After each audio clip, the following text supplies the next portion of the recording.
Welcome to another edition of Geopolitics and Empire. Reminder, support this transmission. Your support is crucial. You can donate through Buy Me a Coffee, Donor Box, Wise, and other options over at the website geopoliticsandempire.com. But the best way to support me and this work is by becoming a paid subscriber, a member, a supporter on the Geopolitics and Empire Substack.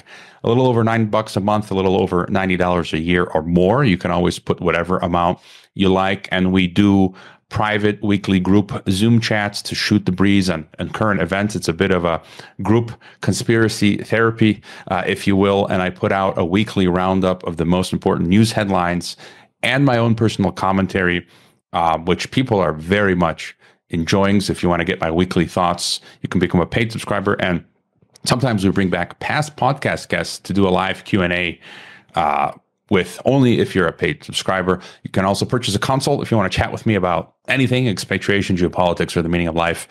And do check out my affiliates, easydns.com. Use the code geopolitics to get 15% off hosting or domains. Legal Shield, if you're in the US or Canada, it's a membership that gives you easy access to basically a lawyer for any issues you have. Wise Wolf Gold for gold if you're in the US. Above Phone if you need a de-Google phone. That's all on the website. And the course Escape the Technocracy at escapethetechnocracy.com/geopolitics. We're talking today to the creator of that course. You get 15% off if you use the code geopolitics. I'm taking the course. I'm very much enjoying it. So check out the affiliates and leave a podcast review if you have not already. And returning to the transmission is, of course, Gabriel Custodiet of WatchmanPrivacy.com and EscapeTheTechnocracy.com. He's been living a privacy lifestyle for many years and figuring things out from research and sheer experimentation. He enjoys consulting and teaching others to live more genuine lives through techniques of secrecy and the cultivation of a worldview that sustains individual freedom. He's got a great podcast. He's got a bunch of books. We'll be talking all about that, his courses. And so welcome back, Gabriel. It's nice to be here, Hervoye. And I'll just say to the audience, Hervoye puts in a crap load of work on this. So if you're listening and if you listen to like 10 or 15 episodes and you haven't contributed, definitely consider doing so because he's doing God's work out here. Yes, I was actually just thinking today, working for yourself, you think you can make your own hours. But I was just actually thinking today, I'm working the same amount now as I was at TNT or teaching. Almost, it's less stressful because I can say tomorrow I'm taking off, but it's the same amount of work, So for people not to think that I'm slacking, but there's a lot. I read my guests' books. I schedule. I put together the podcast, the weekly analysis, weekly Zoom calls, all that stuff. Working on the merchandise, so on and so forth. And so, tell us, how are things going on in the world of Watchman Privacy and your new venture, Escape the Technocracy? Honestly, I am really enjoying your podcasts. I've been listening to the one you had with Roger. I forget his last name, Joel Skousen. Now your Torchlight chats with your partner, Urban Hacker. It's a very high quality stuff, and so I'm really enjoying the work, and I'm glad to be collaborating with you. So what's going on in your world? Yeah, glad to be here. Obviously, I enjoy your show a lot, and I'm trying to pump out my own show talking about the technocracy and how to escape it is kind of the main thing because we don't want to take the black pill. There are solutions out there. I talk about the solutions all the time. And, my show is the Watchman Privacy Podcast. It's kind of a good complement. You listen to geopolitics and you hear about some of the disturbing things happening in the world. And then you come to my show and, find some solutions. And so I did create a privacy course that's I think is the best privacy course out there. And that's what we have on Escape the Technocracy. That's what you mentioned at the beginning of the show. And we're just trying to teach people that we have all the tools, right? We have encryption.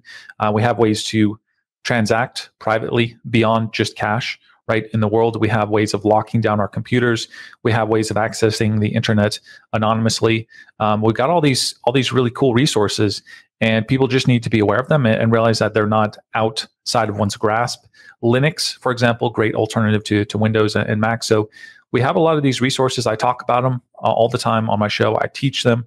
And yeah, we look at the world that is somewhat disturbing. But I feel more calm, to be honest, the more I get into this stuff, because I know that I can lock off my particular part of life and feel decently good about it. And your view sort of jives with one of my other guests. I haven't published the podcast yet, but I guess by the time people are listening to this, it will be up. Job Landgrab, the German AI Christian scientist, who he's kind of like you. He's optimistic in the sense that I think both of you are slightly more optimistic than I am, but that there are many ways you will be able to continue exist using loopholes, black market, underground, the disruptions in the system to continue surviving within this technological dystopia we're heading into. And he's an AI guy, and he says they're not going to be able to construct what they're planning to. That's his thesis and argument. So that's some not black-pilled good news. And your book, we talked about that in the previous podcast, but your book had not been out at the time. You got a couple of books. Your latest is Privacy and Utopia, a history. And I've got a copy. It looks very well made and designed, and all the 14 chapters. And you're talking about H.G. Wells, 1984, Brave New World, Skinner, all this stuff. So it looks fantastic. I haven't had time to read it yet. But before getting into the present day, what's going on and escaping the technocracy, if you want to, I think it's always good to have this arc of the before, during, and after. If you want to tell us a bit about what you think is important, the context for us to know, Absolutely, yeah. So obviously, you get into privacy, you start to hear the expression privacy is declining, privacy is dying, and it makes you want to ask the question, well, what happened to it? And I think a lot of people listening to this show, whether they're libertarian they certainly sense that something is wrong with the world. And if we were to try to put a finger on it, a lot of that might go back to around 100 years ago. And that's also where I started investigating, around the 1890s specifically, turn of the century. And a lot of things happened. And the main theme is that there was a rise of centralization, of utopianism, this idea that we have a new class of people who believes that they can change the world.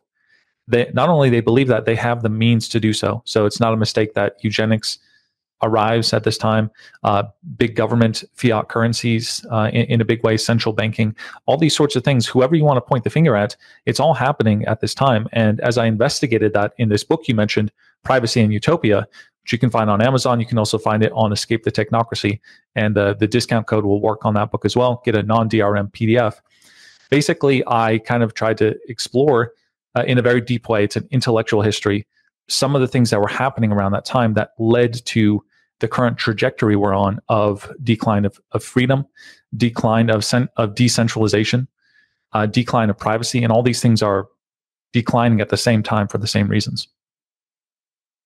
Which I'm happy to go into more depth. There's obviously a lot that we could discuss.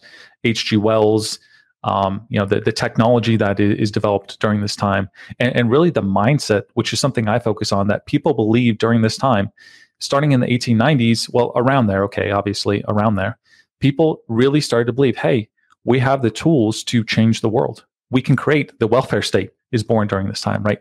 We can create nation states. Nation states really developed during this time and kind of culminate in World War I in a big way.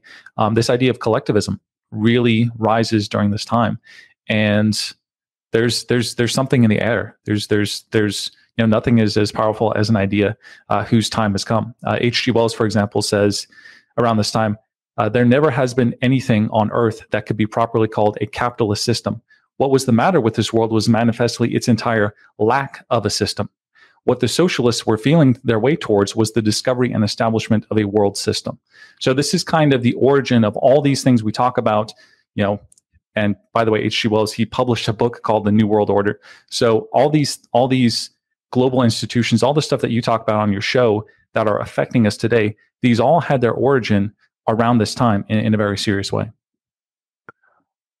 And, I just want to add, you mentioned eugenics, and last night I finally had time to watch Children Health Defense's Vaxxed 3. I think the subtitle is Authorized to Kill documentary, which just blew my mind. And, a lot of us are familiar with this stuff, but to see the testimony after testimony of dozens and dozens of people of how, in my opinion, eugenics, COVID-19 84 was the eugenics project. And it's just mind blowing to see so many testimonies of people who themselves were injured, still are injured, or had family and friends murdered before their eyes by the state, by by the hospitals in the United States and the governments. And now, we had an inkling of this. And they concluded the documentary by saying, like, they're just scratching the surface. So I'm just trying to quantify, like, how many people were exterminated by COVID-19 84. Absolutely just mind-boggling. And would you say, because you mentioned the late 1800s, and I think that's a proper starting point, because something happened. If we look at the span of 5,000 plus years of history, what would you say? It seems like the 1800s, 1900s, it's what has enabled this phase transition from, thousands and thousands of years where we're living sort of this feudal agricultural analog way. And now all of a sudden things go exponential. And I guess it's industrialization, centralization, monopolization, and technology. Your further thoughts there? Yeah, this is definitely a key ingredient. If you were to imagine other world conquerors, let's go back to, let's say, Alexander the Great, when he's marching all the way to India. Like, this is a lifetime of work for him to do that, and they can't really control the people that they've conquered. And that's kind of how it was for thousands of years. Genghis Khan, it was also how it was during his time. They had no realistic idea of actually ruling the world. And of course, we see, if we just fast forward to the current moment, right? People's accounts can be shut off with a switch. We can find out where they live and send the SWAT teams or the government goons to collect them. We all know how it's progressed. And what happened in the kind of the pinnacle of the Industrial Revolution, late 19th century, and that's why I start with the 1890s, you have this immense, amazing rise of various inventions, right? The steam engine comes into its own during this time. You can suddenly travel against the wind and you can get places very quickly.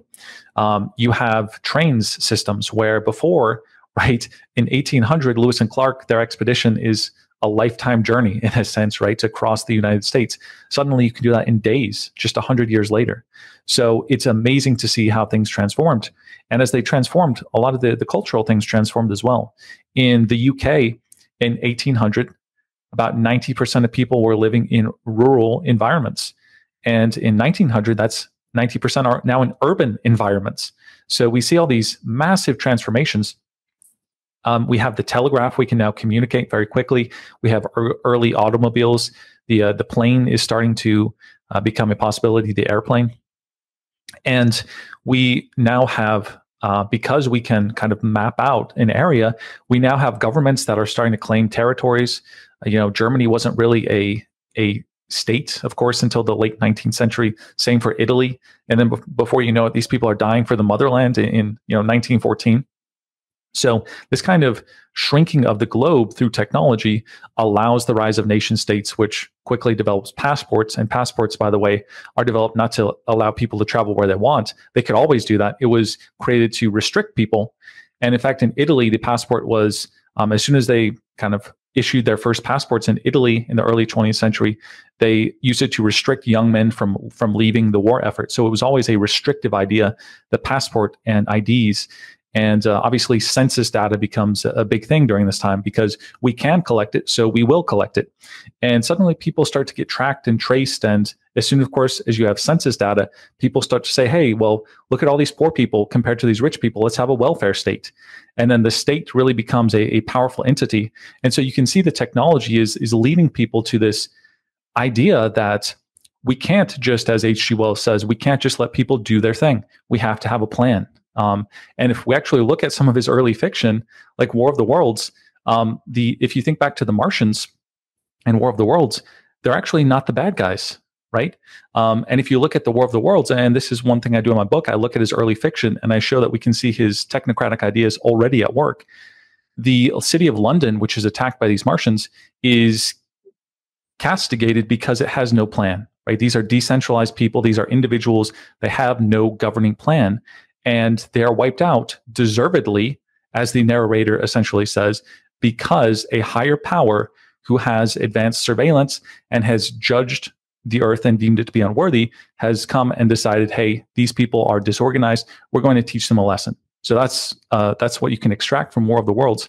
And so there's this idea brewing at this time is the technology. It's also the idea is that we have the ability to change the world, right? We have the ability to create these institutions. And so we're going to. And this idea of laissez-faire, of letting things be as they are, of letting things organically develop, of decentralization becomes untenable. It becomes unacceptable. And people have to start tampering with things. And so, bam, eugenics. As soon as Francis Galton discovers heredity, right, in the late 19th century, as soon as he discovers the mechanism for heredity, he writes on a napkin, eugenics comes instantly from the knowledge of understanding heredity. So it's this idea of we have the ability, and so we have the ability to alter the world, right? This utopian view, and so we need to do it. And there were many manifestations of it during this time. And so, yeah, it's technology. It's also the will to make it, impose it upon the world for this ethic that is for the greater good, which, as we know, is a flawed ethic. Yeah, and I would have added, I mentioned technology, variations of that: technocracy, centralization, industrialization, globalization, which ultimately, world government. And I often think, it's if mankind left to his own devices, it's inevitable in many ways. I think if you think, even if I leave the Bible aside and God, the creator of the planet, you had the Tower of Babel, right, which was like the first attempt at this global utopia, which disrupted by God. And before there was only one language, so they were able to do this quicker. And I think we were pushed back in time by having different languages and all this and all that. But I think it's almost inevitable that humanity would eventually centralize new technological developments and always end up in this sort of world government dystopia. And in my opinion, we can never have a utopia because man is flawed, in my opinion, by nature, is sinful, is corrupt and evil. So we can never ever achieve on our own a utopia. It will always end up a dystopia. And just as an example, there's H.G. Wells. There's so much stuff. Someone on Substack today. It's an interesting account that I just followed, Agent 131711, and he just on his notes talks about Logan's Run. So I've known of the film. I haven't watched it now. I need to. And he shows a copy of the book. It was originally a book. It says a terrifying novel of the 23rd century, Logan's Run. It's published in 1967. And basically he summarizes it as a net zero city that doesn't pollute the earth, existing under a huge dome. The city is controlled by the state. Everyone is encouraged to lead a pleasure-filled lifestyle, but the catch is they will be killed before they reach 30 years of age for population control. Within the city, there are people tasked with hunting down anyone who attempts to escape. Those are called runners. And so just your further thoughts before getting to the present day and this way of thinking, this utopian way of thinking. You hear all the time Ray Kurzweil, Brian Johnson, Elon Musk, you can go on and on. They talk about singularities and AIs and this utopia that's coming. Sam Altman, he says in 5 years, we're going to have these screens you walk around. It's going to be like Demolition Man, right? With Sylvester Stallone and Wesley Snipes. There's going to be screens everywhere. It's going to be wonderful.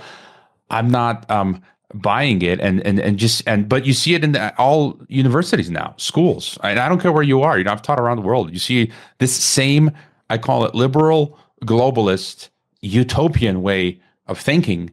It's in all countries. It's in the elite structure of the society here in Mexico, in Kazakhstan, where I used to live, in the United States. And so just your further thoughts on this vision that they have. Yeah, this is it. You scratch away everything, and what all these people have underneath, assuming they're not malicious. Of course, we know that there are a subset of people that are psychopaths. They literally cannot conceive of other people. Therefore, they're incapable of following the golden rule. I would say in theological terms, these people do not have souls. So we know that there are psychopaths, but assuming that there are people who have a kind of ethic, you scratch away the surface, and they do have this utopian view. That's why I emphasize utopia in my book, that they think that they can impose something upon the world that will make it a better place. And okay, there'll be minorities that get kind of squashed, and privacy will have to go away. And by the way, H.G. Wells writes a book in 1905 called A Modern Utopia, which influenced the welfare state. Actually, Winston Churchill was a big fan of this book, and it's a world government. It's a world utopia. And of course, everything's perfect, et cetera, et cetera. But soon as you scratch away the surface, you understand that utopia is always a coercive idea, right? There's always somebody who's forcing something from on high. That's what centralization means, is that it's top down, right? The center has to know the components, so there's no privacy, and it has to control them. That's how centralization works metaphysically. And, Shakespeare knew a whole lot, and he phrased this very brilliantly in The Tempest. This is my kind of epigraph to my whole book. You have a guy, Gonzalo, and he's talking about, in the Commonwealth, I would execute all things. There would be no traffic, right? There'd be no magistrate. There'd be no riches or poverty. All women would be innocent and pure. There'd be no sovereignty. And then his friend cuts in and says, yeah, but you'd be the king, right? And that's kind of the idea is anytime you come up with the idea of utopia, you're forcing that on somebody, right? And it's planned. And what I think is right is for things to go unplanned in a certain sense, to kind of be bottom up. And that's really the root of all this stuff. Great. Another figure in my book who crops up, who understood this very well, was C.S. Lewis. And he has a line where he basically, he has a great book called The Abolition of Man, where he talks about transhumanism and just this idea that the technocratic state, and he actually uses the word, I think, technocracy, if I'm not mistaken. So he's very prescient in that book, and he's talking about basically, look, these people, let me see if I can find the exact quote here. It's a good one. Yeah, he says, they will be simply men, none perfect, some greedy, cruel, and dishonest. The more completely we are planned, the more powerful they will be. Have we discovered some new reason why, this time, power should not corrupt as it has done before? And as opposed to this, there's a tradition in the West of decentralization, right? That's what the Constitution, and especially the Declaration of Independence in America, was all about. We have the Magna Carta. We have all these ideas and philosophers of decentralization, and that's really what led to the success of the West. And Leo Tolstoy, who was an anarchist Christian, he has this great line, and this is how I conclude my book. And he says in 1900, in our world, everybody thinks of changing humanity, and nobody thinks of changing himself. What is needed is one permanent revolution, a moral one, the regeneration of the inner man. And so this is the conflict that's going on around this time, and it's amazing to see how everything we see here can be traced back to this period of time, where people are having these same conversations, which fundamentally boil down to an ethical question. Do we force somebody to do something? If no, then things are going to have to develop as they're going to, and you're not going to have these oppressive systems that are telling people that they must get vaccinated or they must do this and that. So that's really the crux of it. You nailed it. I was listening to a conference some weeks ago, online conference, and someone brought up the etymology of utopia. In the Latin, utopia means literally nowhere, coined by Thomas More, but in the Greek it means, I guess, place, and dystopia means, you have dys, so a bad place, and I prefer the term, they're building out, this progressivism that we're living in is taking us towards this road to utopia. I like to think of it as nowhere or bad place, because again, my fundamental belief is that man is evil or corrupt by nature. And so wherever, we're always going to end up with atomic bombs going off, or world wars, or AI, becoming Skynet, or like Terminator, or Brazil, the 1985 film I always like to defer to, where it's this idiocracy dystopia. It's always going to end up, I think, there. And so what are your thoughts then? Again, I highly recommend your stuff, including the book. I'll be reading that later this year when I get some time. But where we are today then. So we've gone, we've advanced, I think we've advanced in the century, from the 1890s to today. You've got all sorts of madness going on now. You've got the DARPA internet, you've got GPS, smartphones, and there's just a whole host of stuff going on. You've got the budding technocracy, or algocracy, as I prefer to call it, ruled by algorithm. I was listening last night to Patrick Bet-David. He gave a conference, and one of the guests was, what's his name, Max. He's an AI guy, Max Tegard. I'm trying to pull it up. I have it here, right at my fingertips. I think I'll pull up the name. Here it is, Max Tegmark.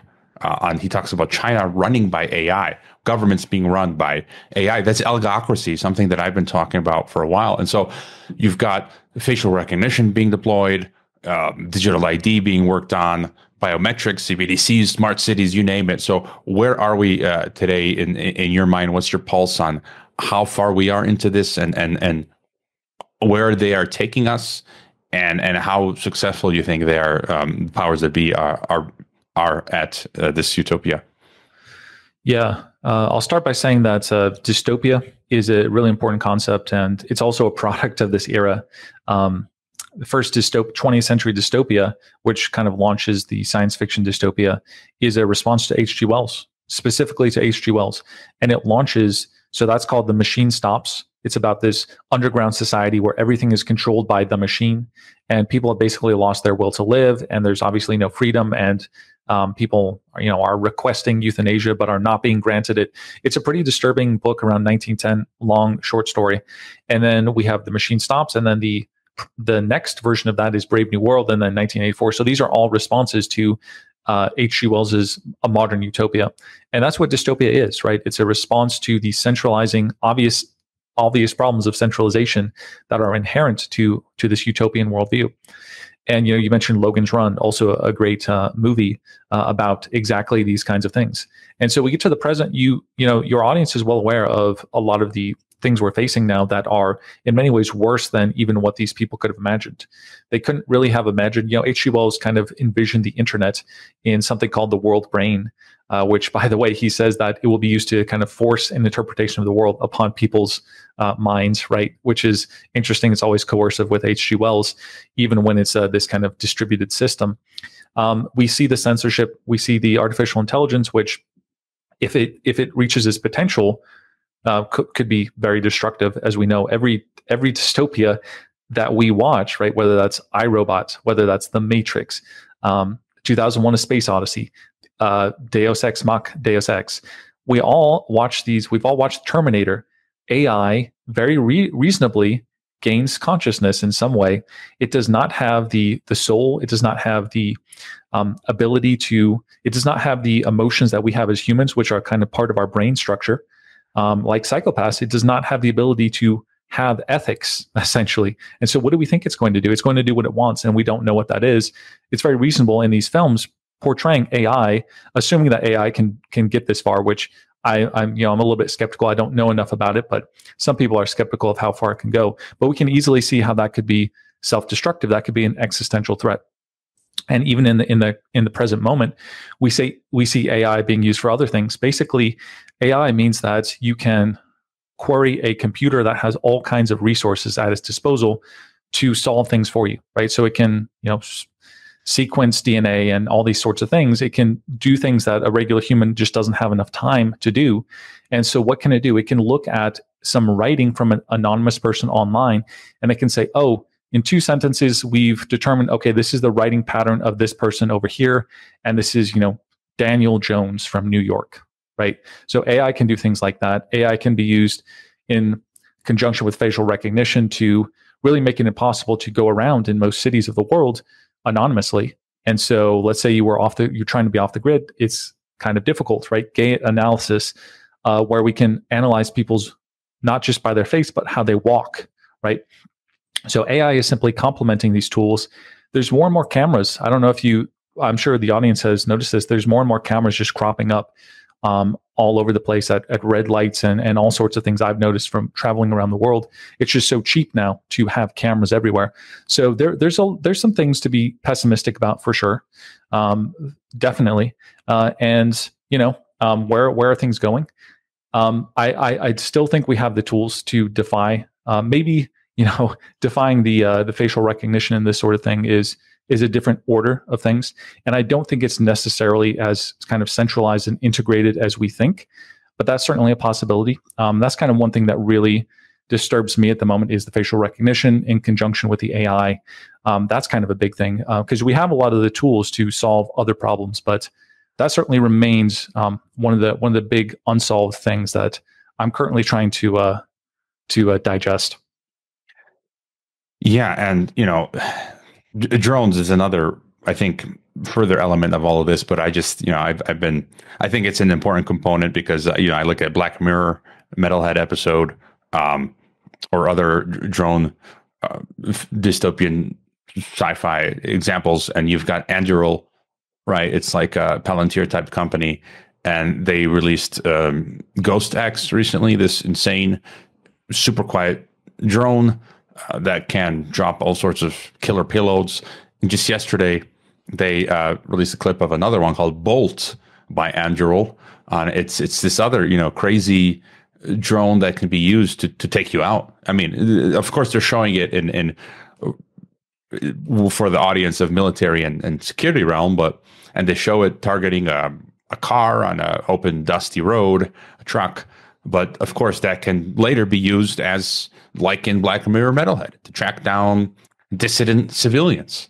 And I mean, it is being used in war zones currently. Here in Mexico, they're using drones to take out not just Mexican authorities, but civilians as well. And so we're really at the cusp of that age. And you always know that my biggest concern is where we're heading into this thought crime age. One of the stories a couple of days ago, Kuwait now, for foreigners in Kuwait or citizens, if you do not submit your biometrics now to the authorities, I guess your iris scan, your fingerprint, your bank account is frozen. So you're shut off. Your bank account is frozen. So that's biometrics. And then I'm sure, coupled with that will be soon digital ID. And so if you do not give up your biometrics, download the digital ID app, it will be very difficult for you to function within society. And then you've mentioned facial recognition. And then you've got thought crime, right? Like C.J. Hopkins, past guest of mine, he's facing jail time now for thought crime on social media, on Twitter X. And so your thoughts on some of these? There's the CBDCs, which I think they're going to take a few more years before they get here. And then there's these talk of smart cities. Mexico City, they just announced, the Mexican government said we're going to divide Mexico City now into multiple 15-minute cities. It's like basically Hunger Games. It's literally Hunger Games. And so just your further thoughts on where we are at with some of these things. Yeah, at the start of that question, you mentioned two companies, Anduril and Palantir.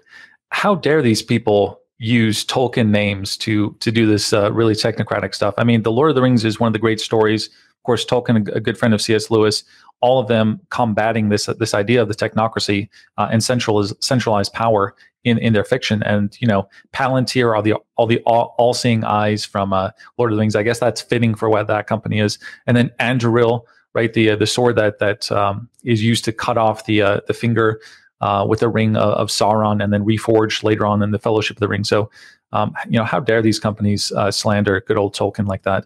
But yeah, I mean, we see a lot of things in different countries, as you mentioned, forced biometrics on people, and various countries require your SIM card to be tied to your identity, so that you can't really have a phone service that is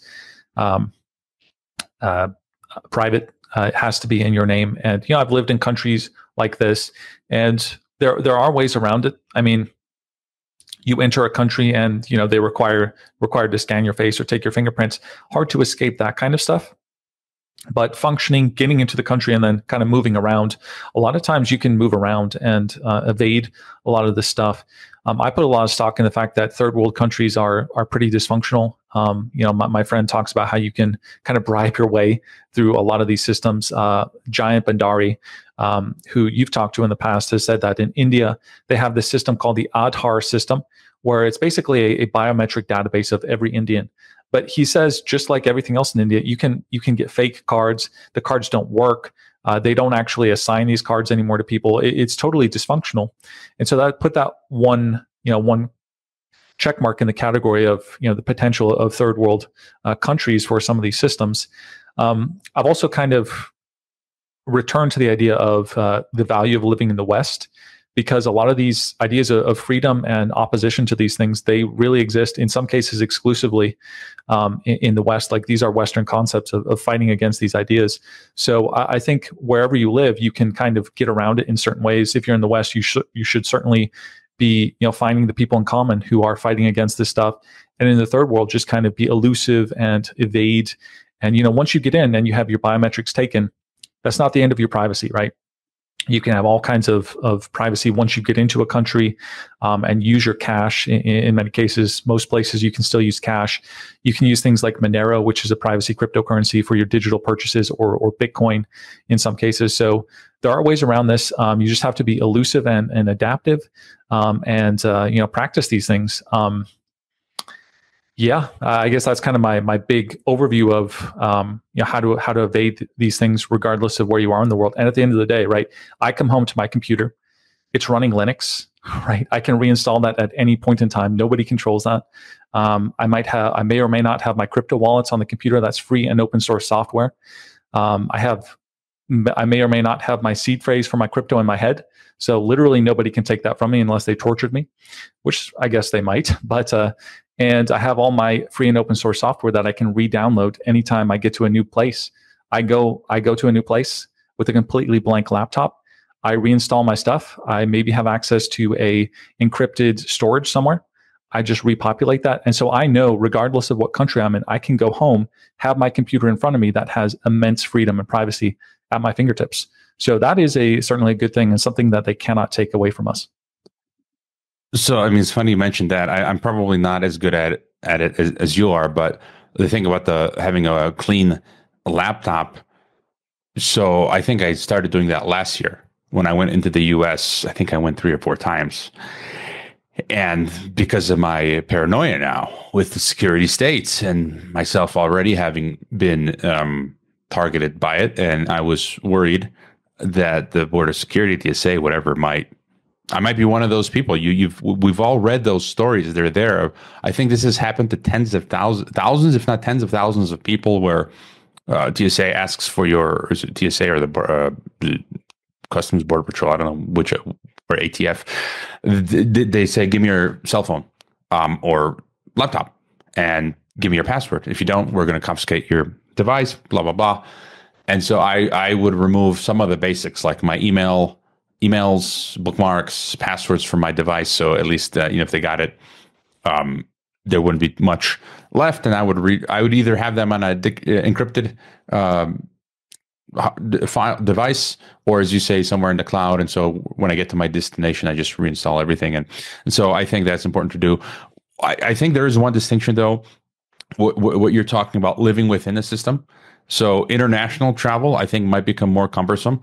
I direct people to my 2021 interview with Todd Miller, who talks about the border industrial complex and how they're building this prison planet. And now you're starting to see more of what he was talking about back then. China, Financial Times reports that they're taking away passports from some Chinese folks, public teachers and other people. And so each country is going to have stricter controls on exit and entry. Venezuela just said Venezuelans abroad who have an expired passport will not be able to enter Venezuela, and the embassies are basically defunct. So now they're left like Tom Hanks in The Terminal. And so I think you'll be seeing international travel might become more cumbersome, especially with the EU vaccine passports and entry-exit system. So that's one thing.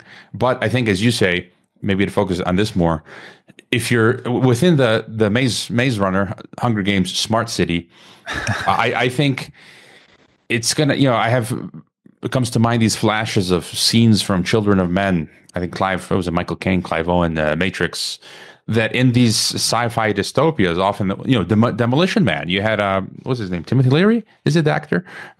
Where they're living in the underground, or in Brave New World, the savages. So often in these dystopias, you got most of the population, as you said. It's crazy how it went inverse from like 80% rural back in the day, and now it's like 80% urban, you know. But there's still people living on the outskirts. There's still technology that people are utilizing to still live more or less okay, even within a smart city. So, you know, getting then to this idea of escaping the technocracy, your course again, which I absolutely love, even as someone who is knowledgeable and, you know, at a mid-range on some of these things, I find the course very well produced, in terms of the speech, the visuals, and very useful, and something that I can always go back to. Like, I won't be bored if I rewatch one of the modules on your course. But your thoughts then, living in this smart city, what, you know, being able to escape the technocracy, or live within the technocracy. Right. Yeah. No. Look, from the beginning of the internet, the hackers have always had their own little areas, right? And there are some people who are skeptical of certain tools, whether that's the Tor browser, which is a way of essentially obscuring your internet connection, and they've been skeptical of other tools. And what I always say is, we have all of these dissidents, right? Think about Ross Ulbricht. It took them years to find this guy, and he didn't even have good operational security, right? He was just using kind of decent operational security. And you have hackers and dissidents all over the world who have a little bit of computer savvy, and they're out there right now. They're not caught. They're living quite free lives. You walk past them every day, and you don't know it. And they're not paying their taxes, and they don't have bank accounts. And they can live without bank accounts, right? Because of not just cash, but Monero and properly used Bitcoin and sovereign cryptocurrencies. So these people have realized the value of encryption, right? Encryption is mathematics, right? Encryption is a way of obscuring your information, your data, your section of the internet from the powers that be. And as Paul Rosenberg, a great cypherpunk, has said, you cannot coerce math, right? It works.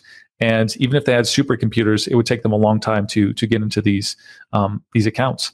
And so if you start to educate yourself on computers, which I think everybody should do, and I'm not suggesting people live on computers or anything. I'm not, I don't want, that's a dystopia itself. But you can have a lot of freedom just by learning Linux as an operating system, learning how to download software in a sovereign way, and get free and open source software that's vetted by the community and that you yourself can run, and you know what's going on in the background. And learning a little bit of cryptocurrencies, actual sovereign cryptocurrencies, and know that there are websites and services that people live off this stuff. Like, this is not theoretical. This is not about investment. People live off of this stuff. And that's what we actually teach in this course, is how you can do that. And really take a world that has become a renter's world, right? The digital world, right? What Silent Hill 2 video game just came out on Steam the other day. I purchased it, had good reviews. I know I'm a renter of that, right? I'm a renter in that kind of ecosystem. I'm renting that from Steam. However, you can have a lot of ownership even in the digital realm. It might not seem like it, but and this is what we teach in the course, and just overall, you can be an owner in a world that is kind of designed for renting. And maybe that's a way of kind of boiling it down. There are many resources out there, and I keep coming across so many of these great resources, big YouTube channels. There was one recently, I cannot remember the name. It was the guy who YouTube took down his one of his videos where he was explaining how to create basically your own media server and hosting all of your stuff there, and owning the films and TV shows and music, and basically creating your own server like Roku or Netflix, where you can just have access to all of your media that's yours, just like you would for Netflix. And there's so many. My mind is being blown by all of these solutions. And I like in your course, I hope you don't mind if I just read the titles of some of the modules.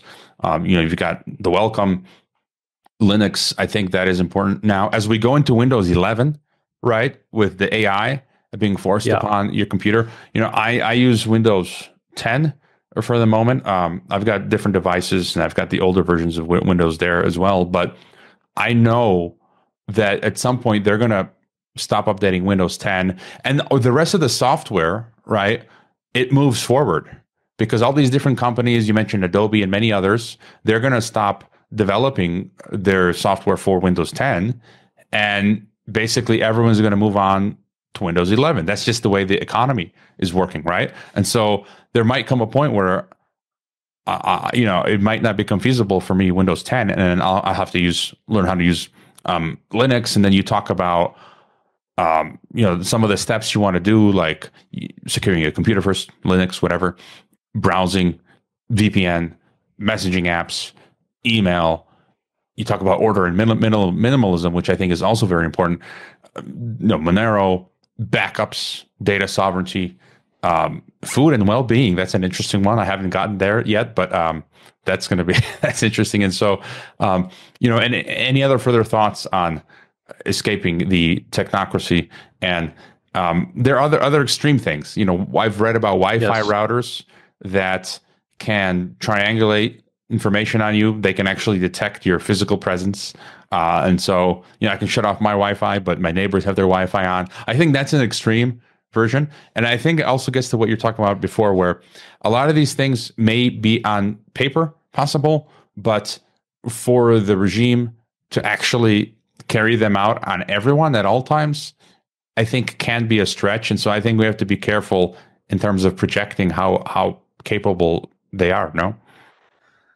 I agree.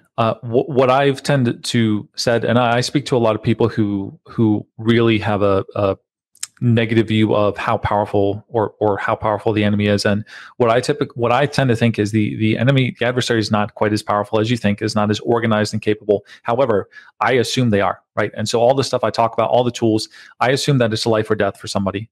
And a lot of privacy people do not talk about that. They're a little bit softer about what they discuss. But I always tell people, hey, this is the realistic trade-off. And VPN is trusting a company. So if you really want the internet privacy, we can snoop the Wi-Fi from your Dairy Queen 2 miles away with an antenna, and then we can use a VPN from one company, and then a second VPN from another company. And who knows, maybe a third VPN from a separate company, all adversarial companies, and then we can use Tor on top of that. So I'm willing to go the full route. It's actually fun to do so. You certainly get a lot of privacy and freedom.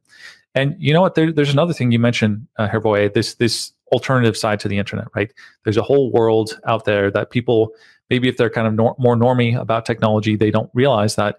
And here, let me read from Wikipedia. Anna's Archive is a search engine for shadow libraries created by the pseudonymous Anna. As of September 21st, 2024, Anna's Archive includes 37 million books, okay, and 106 million papers. All right, so I would certainly never advocate people go to annas-archive.org, but if they did, they would probably see that within a few clicks, they would have access to almost any book ever written. That is just there for the taking. Now, I'm not advocating people do this. And in certain parts of the empire, like the U.S., they have the DMCA, which really frowns on people who share files, which is an absurd thing when you get to the bottom of it. But what I'm saying is, for some people out there in the world, let's say they live in a country where this is all perfectly fine. There's not a single movie, video game, book, academic article, live sporting event, movie, TV show that they don't have access to if they have the correct knowledge. And so this stuff cannot be taken. Like digital things, they want you to be a renter, right? They want you to feel like you're renting these things. But if this is all digital stuff, there's no physical origin, that means that digital things can be copied endlessly. They can be shared endlessly, right? There's a live sporting event. You just go to YouTube. It's probably being streamed by somebody. You just search for the event and click live, and somebody's probably broadcasting it from their home. There's ways to play the system against itself. And so that's also something that people can certainly think about. I never heard of Anna's Archive, and wow, mind-blowing. Resource. I knew about Sci-Hub and a few others. Yeah, and Anna's Archive kind of collects Sci-Hub and some others as well. So yeah. Incredible. There's a whole underworld out there for people to discover. But by the way, what are your thoughts on Internet Archive, archive.org? It's obviously being attacked. And there was a recent example that really sheds light for me what's going on. So in my most recent paid subscriber weekly roundup, I was looking at the Middle East, the things that are going on that really interest me week by week, and Israel, Iran, all that. and how Israel's president Herzog, I think, he called for a NATO-like structure in the Middle East. So I kind of did a brief deep dive in my paid write-up where I've got stuff on my I used to teach this stuff in my courses over a decade ago. I taught Middle East foreign policy, geopolitics, and I've got some of these old links in my PowerPoints and my bookmarks. And I went back to like 2012, 2013, 2014, Council on Foreign Relations, these globalist think tank websites. And you plug in the original link into the browser and it takes you to the main website. It doesn't exist anymore. It's like, that Orwellian idea. They're erasing history. And these are important examples because it really what's happening now. They were talking about over a decade ago in these articles. So they were talking about how we need to create an EU, NATO in the Middle East, Council on Foreign Relations. They were talking about how we can use as the pretext war with Iran. And like, what's happening now? They want to start a war with Iran. And back, 10 years ago, they said, well, the reason for that is to create an EU, NATO-like regional union in the Middle East. And so I plug in, the links don't work, but I plug them into archive.org. Voila, I've got the article I can read now. And what do you know? Archive was just hit by a hack attack. And it's like, if they remove archive.org, we won't have access to all these old articles and files that explain what they're doing. No, just thoughts on the attack on Internet Archive. Yeah.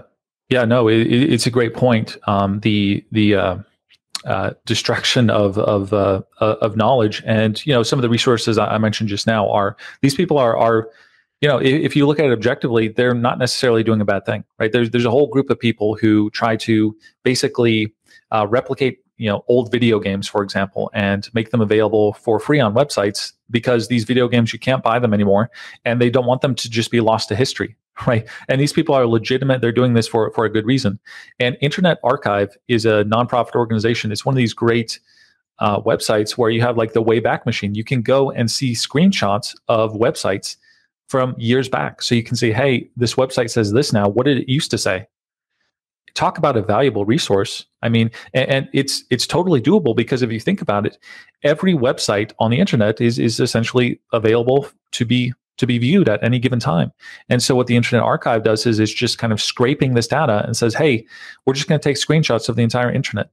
Amazing idea. Give these people a Nobel Prize if that was something worth having, right? So it's a fantastic resource. And as you said, it's under attack recently. I didn't read into that. That was kind of news today. But you can see why people would not want you to have access to this stuff, because suddenly everybody is on the record for everything that they've ever published on the internet. And yeah, I mean, this is an excellent point. And archiving things is really important, right? And so if you want to, I'll tell you a story, a hypothetical story, or I'll just remove the names from it. There's a guy, and he presented another guy with something like 40 terabytes of hard drives. And what was on these hard drives? Well, it was every video, every movie, every documentary, every book, every Wikipedia article ever written, every important song ever written, every important academic article, and these all fit on these hard drives. And in one suitcase, that person is carrying more knowledge than the Library of Alexandria times 1 million in one bag. And you can create this archive in your house if you want to. It is totally in your power for not too expensive to keep an archive of all these things. And so, yeah, that is certainly something to consider. You can be that person who keeps history for the future, or just for your own record. Yeah, that's thinking big. And you mentioned, did you mention video games? But there was another clip I saw of one giant YouTuber being attacked.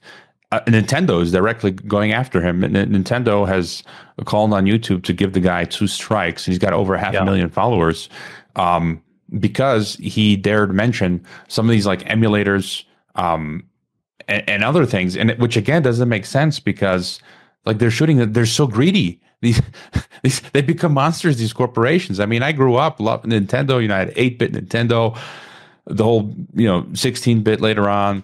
And like you said, these things aren't available anymore. It'd be one thing like, okay, Nintendo, can you make available easily all this old stuff, and I might buy it, but then they have this subscription model, and so yeah, they're just making it much more difficult. And I also Nintendo. Yeah, Nintendo's notorious for doing this. They're the worst of all the video game companies. They will go after people. They will. I think I'm correct in saying they'll like try to put strikes on people on YouTube who are giving negative reviews to their games because they can do that. Somebody's showing off their game that's essentially their property in a way. So it's a weird world we live in, and what I'm basically saying is if the corporations and the intellectual monopoly laws are trying to attack you, there are certain ways that you can undercut it, right? But yeah, Nintendo's terrible at that. And just in the video game world, which is something that I keep an eye on, because I think it is kind of a canary in the coal mine for a lot of these things, right? It's gone purely digital before a lot of other things. And there was a example recently. There's a game that came out. It's called Until Dawn. And it's basically they remade it, and the remake was kind of trash. There was problems with it, and so PlayStation on the PlayStation Store they made it so you couldn't purchase the previous version. That was, by the way, also cheaper. So you cannot buy this previous version online. So these companies do all this kind of stuff all the time. They'll suddenly revoke your access, right? And if you look in the legalese, like you buy something on Steam, you're renting this game from them, right? You do not own this. You buy a game from the Microsoft store, you do not own this, and they can revoke that privilege, is my understanding, anytime they want. And by the way, Microsoft also has, as part of their Microsoft legal agreement, which includes Skype, by the way, so it includes Skype, theoretically includes Windows, Xbox Live. If you perform hate speech, you can go look this up. This is in their, I've read the exact thing. If you perform hate speech, they can shut down your account. Okay, so does that mean they can shut down your Windows operating system? I haven't heard of it, but I think that would be within their right to do so. And so that's why all the stuff I mentioned, Linux, etc., this is not owned by a corporation. This is free and open source software created by the people for the people, and that's really kind of how you want to own your digital stuff. Yeah, I'm afraid what you mentioned that we'll eventually get there with Windows. Who's that great broadcaster, Richie Allen, out in, I think he's in the UK. He was using Skype for his call-ins for his listeners, a live show. Microsoft canceled his Skype number and account, and I think email, all like the whole shebang. And then I think we'll eventually get to a point where I might log into my Windows and my license has been terminated, and I'm left with Linux basically. And I honestly think we might see that at some point in the future. But what you mentioned earlier, I always think of these sci-fi films: Demolition Man, Children of Men, Matrix. I can't remember them all now, but in some ways, it's kind of challenging. To have this challenge, it can be exciting if you just look at it that way. Like you are a player in the video game. Super Mario, whatever, Half-Life, what was it, Gordon Freeman or other characters, and just finding ways around the obstacles that they put before us, whether it's like in India with the Aadhaar system or whatever is coming here to Mexico. I've got multiple citizenships and passports, SIM cards. And, that was one thing I think during COVID when I was asked to give my phone number. I remember going to Mexico City, like 2020, 2021, having lunch with a friend and a steakhouse, and they asked me for my phone number. And I just said, you crazy? Like to their face. And the guy was so taken aback. He just said, okay, walk in, but there are times where that method won't work. And I've got I still have my Kazakh SIM. And so if I'm here in Mexico and there's a place where they really demand my phone number, I'm like, okay, I'll give you you said phone number. I'm giving you my Kazakh phone number, and they can't deny it, but it won't really be much use, in terms of tracking for them in Mexico, right? So I think there are always these sorts of loopholes like that. And so, that's exactly it, right? Your martial art is, blanking on. Anyway, we're about deflection, right? We're not taking things head on, but they're coming at us and we're just deflecting them. And here's a great phone number, by the way, that a lot of people use in the privacy community. So the key is to have an answer to all the things. So you can certainly say, hey, no, I'm not giving you my stuff. That is definitely a good option. You can also just do things like, hey, 720-865-8500. A lot of people use this phone number. It's like the Denver Public Library Storytime Hour or something like this. So a lot of people just share these phone numbers, and let's say they want your email. Well, you can obviously make up an email, or you can use a service like Simple Login, which allows you to create emails on the fly. So you can just make up emails on the fly and they'll still get to you, even though you're not giving your real email address. 33mail is another option. Have the alternative phone number at your disposal. People want a name from you. Okay, we're not talking about government people, but people want a name, right? They want certain things. You have those things, right? People want to see an ID for you to check into your hotel. Well, give them an ID, right? It might be, whatever. So there are a lot of ways. You just have to, and this is what I teach in my books and my courses, is we can participate fully in this world. We're not Ted Kaczynski. We can participate fully in this world, in the digital world, and we have solutions to get around all these things, deflect them, reject them, use the system against itself. That's really what you want to be doing. Yeah, and like for email, for example, I really like, no email is perfect. I have StartMail, Dutch company. One cool thing that they have featured that they have is they allow you to create endless email aliases. And so I can just, for each newsletter I sign up to, if I sign up to Bob's newsletter, I can put, Bob, I can create my Bob email alias. And if something goes wrong with it, or that email gets on some list and I get spammed, I can just delete the alias and I'll never get spam from them again. Or food delivery. Even here in Mexico, I never use my real name. I invent some silly Mexican name for my food delivery, and sure, they know where I live and they might have my phone number, but at least they don't have my.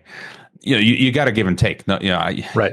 How are you going to avoid getting the food delivery? I did learn one lesson. I mean, here's a personal story.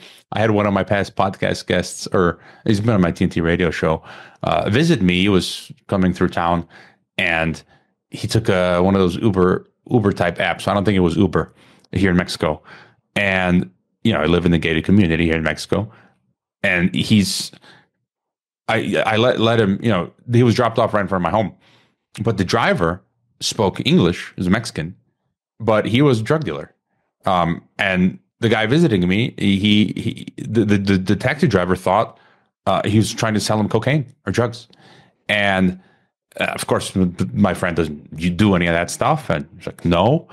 But then the next day, the taxi driver comes to the gate, he calls up the security at the entrance, pretending that my friend left something in the car to try to get to me and just try to push drugs on me.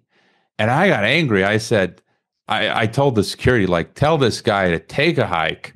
I don't want, and then he calls a third time, like, oh, this Uber driver is here to visit your home. And I'm like, no. And then, finally he went away, but I ended up going to the security and say, this guy wants to sell me cocaine and drugs. I don't want it. And I let them know what was going on. And so now I learned never to let anyone in. You got to be careful as well. So I tell people, you get dropped off outside at the door of the community, and then I will come get you, And so right. There are stories, just crazy stuff that goes on, but especially in Mexico, there's sometimes you just have to know how to survive in Mexico. There's not too many other solutions in that story.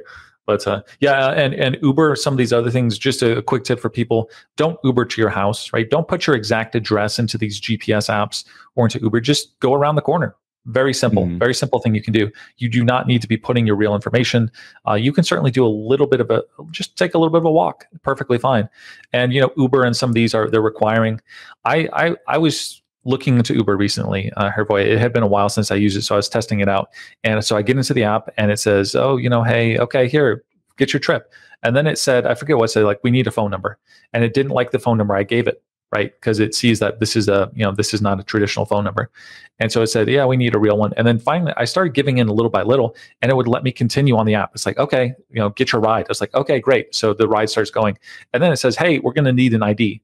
So it was this really exploitative thing where it lets you kind of go along slowly, and it requests more and more information. And so things like Uber are, I can't use them anymore, let's just say. So it's all taxis and things of the sort. But there are solutions depending, how far you're willing to go with these things. But yeah, I mean, just be thoughtful. My policy is I never let my home address leave my mouth or my fingertips. So nobody knows where I live.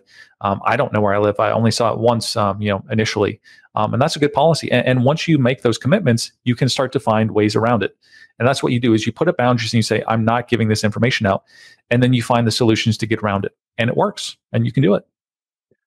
Yeah, well, one thing that just came to mind. You mentioned the ID, and I've never run up to that. And you can give fake phone numbers or phone, second or third phone numbers that you have that you use for this purpose, or emails and things like that. But when some service requires an ID, then you reach that ethical thing. Like I haven't really thought about it. You just made me think. Crossing that line to give like some sort of false ID.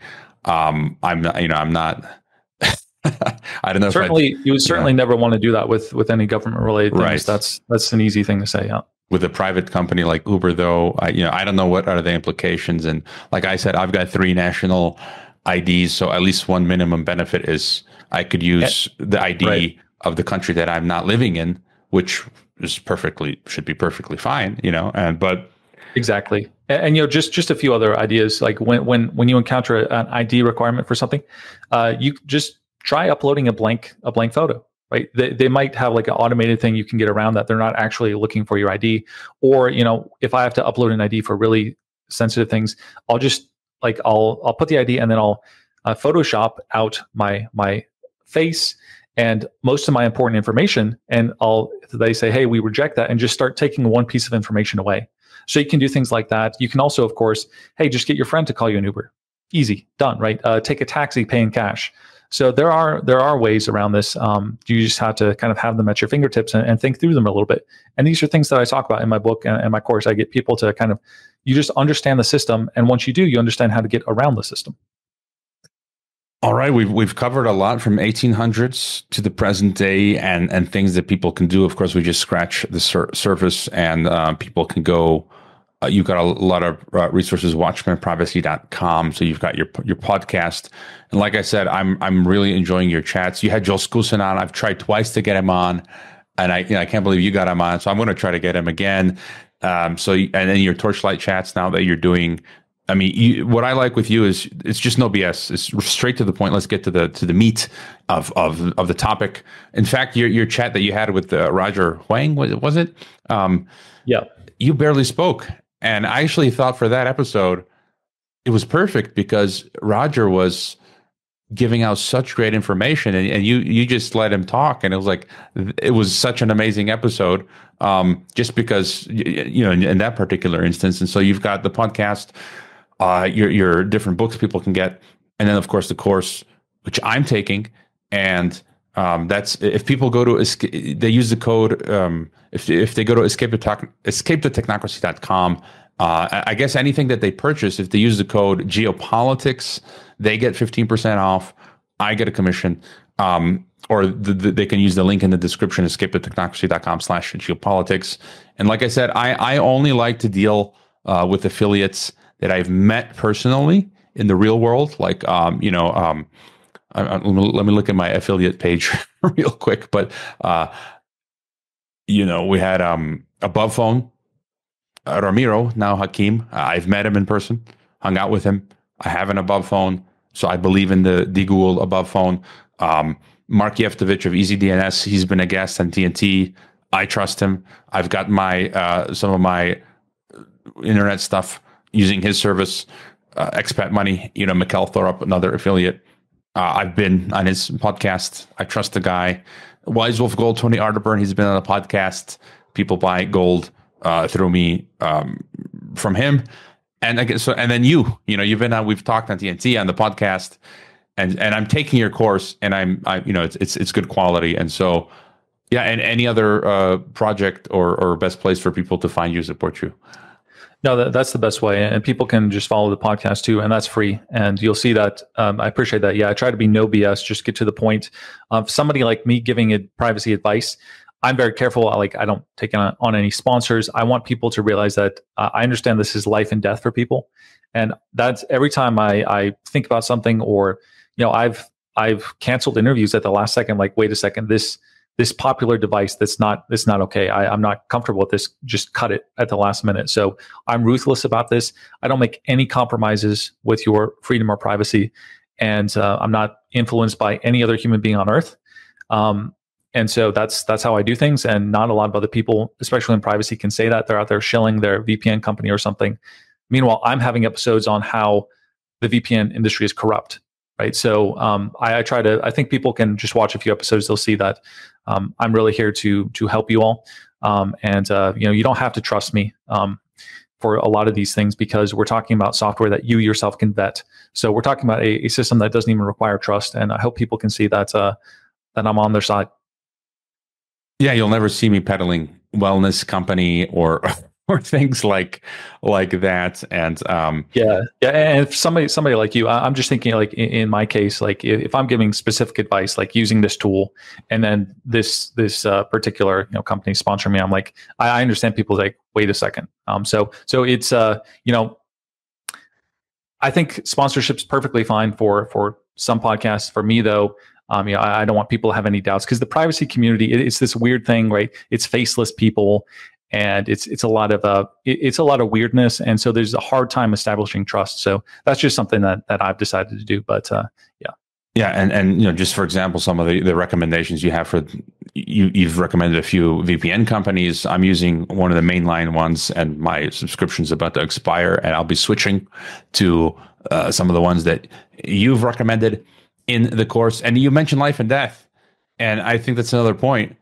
And we can find examples in Israel, here in Mexico, of how privacy, surveillance, security can be life and death. Think of how Mossad has taken out Palestinians and others, by pagers, by cell phones, through geolocation here in Mexico. It happens, whether it's the government or the cartel. I mean, this is a whole nother story. There's the whole Pegasus Israeli software. Mexico was the first government to purchase Pegasus. But then I learned through this Mexican-American journalist, whose name, Luis Chaparro, I think is his name, he revealed there's a second software built here in Mexico, but with backend built by Israelis, again, very strange, called Titan. They could just type in your phone number, and cartels have access to this. Mexican government has access to this.